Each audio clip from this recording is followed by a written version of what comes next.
Every day, whatever we're doing, we're probably making 5 movements, whether we're aware of it or not. I'm going to show you those movements, and then I'm going to show you the corresponding exercise with a kettlebell as an introduction to a program that I'm building to give us an introduction to kettlebell training and overall strength and conditioning for life. Let's get started.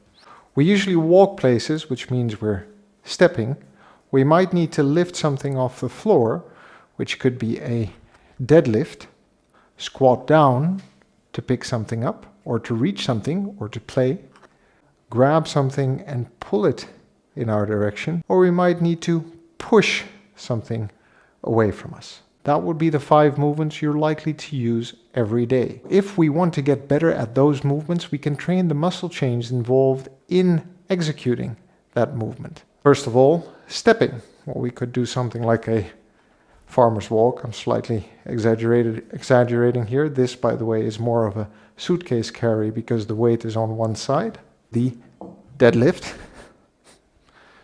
And if we need to squat down low, first of all, we're going to clean it so we have it in a comfortable position. If we need to squat down low to play low, this is both a mobility exercise if we hold it down here for a bit, but if we do repetitions, it is a squat and it helps us build that foundational strength.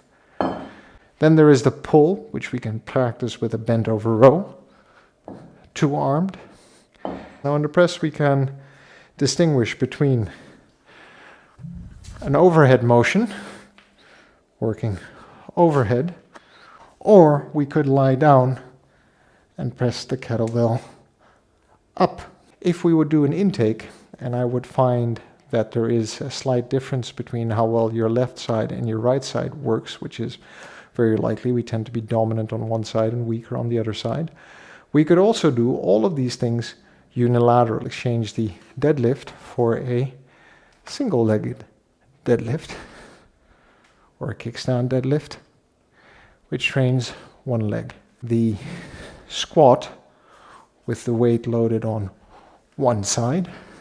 We might engage in something like a split squat, which removes the pillar underneath the weight, making this core, this side of the plank, work harder. The same thing we could do with the row.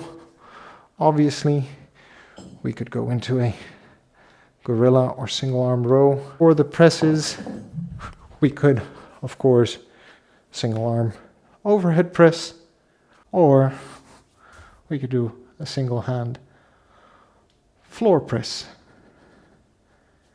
There's no right or wrong way of training, and there's no best or perfect exercise, but if you're looking for versatility at home, the kettlebell might give quite a lot of opportunity and options to work out all those different functional movements and muscles in your body.